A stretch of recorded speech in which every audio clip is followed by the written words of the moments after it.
Γεια σας παιδιά, είμαι ο Κούσης και σήμερα λοιπόν θα κάνουμε άλλο ένα tutorial όπου δεν θα έχει Minecraft, δεν θα έχει κάτι, είναι ένα απλό tutorial. Σε αυτήν εδώ την ιστοσελίδα, αν έρθει κάποιος και γράψει το όνομά σας στο Skype, τέλος πάντων, και κάνει τη διαδικασία και πατήσει resolve, θα του βγάλει την IP του από το Skype. Βρήκα έναν τρόπο, βλέπετε εδώ πέρα είμαι στο Skype, μεγαλώνω το παράθυρο. Θα σας δείξουμε έναν απλό τρόπο πώς μπορείτε να κρύψετε την IP σας, ώστε να μην μπορεί κάποιος να σας βρει από κάποιο site ή οτιδήποτε που έχει ακόμα και ένα hack από το Skype, βάζοντας το όνομά σας. Πάμε εργαλεία, επιλογές, για προχωρημένους, σύνδεση. Εδώ, αν έχετε καινούργιο Skype, αυτό θα είναι ενεργοποιημένο, που σημαίνει ότι δεν θα σας βρει την IP.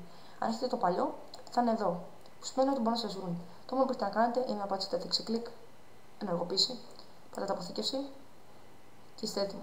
Οπότε τώρα, αν πάμε εδώ πέρα, γράψουμε το όνομα που έχω Skype, όχι το όνομα που έχω αυτό εδώ πέρα, το όνομα γενικά που είναι σύνδεσης.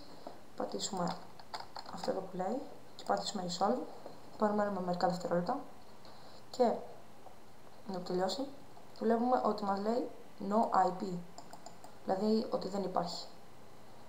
Δηλαδή την έχουμε καλύψει. Αυτό είναι το πρώτο tutorial. Αν σας άρεσε αυτό να subscribe και να μπείτε στο επόμενο tutorial. Γεια σας.